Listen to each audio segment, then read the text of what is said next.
Hey everybody, Martin Parise here. Kind of a bonus post today. I just watched Predator Killer of Killers. So if you haven't seen it yet and you don't want any spoilers, then don't watch this.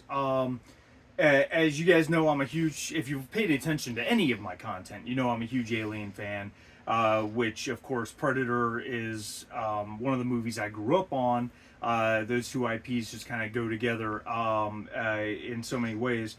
Um, so, overall, I really enjoyed it. It's some of the best Predator content they've done. Certainly not as good as the original movie with Predator, with Arnold. Maybe I don't know. I love Predator too. I think that movie's a misunderstood masterpiece. Very close to that in Prey. So spoilers: the first story takes place in the ninth century, and clearly takes place. The main characters are obviously Vikings, and there's some cultural things that are a little off. But I absolutely loved that story. I thought it was fantastic. And it was they made you care about the characters right out the gate, which moves into the second story, which takes place in the early 17th century. I think it was 1609 in Japan. Ashikaga shogunate era type thing, and featuring two brothers. And an overbearing father who wants one of them to be a samurai. A lot of emotional baggage in that story. It was fantastic. It was absolutely fantastic. I thought it was just incredible. I loved it.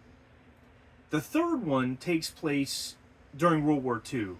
And this was the one I was really excited about because I'm such a, as to quote a friend of mine, I'm such a slut for World War II. But honestly, I really disliked it. There were some. I know it's Predator, so we're by definition we have to suspend disbelief because it's sci-fi action adventure horror. But there were some things that were just so much bullshit in that story. It really upset me. The idea that a pilot is going to climb out onto his burning wing of his Wildcat while in the air, and it was just ridiculous. That whole story, that third story, was just complete BS, and I hated it. I hate to say that, but the bonus is when they tied all three in together at the end, and it was a lot of fun to watch.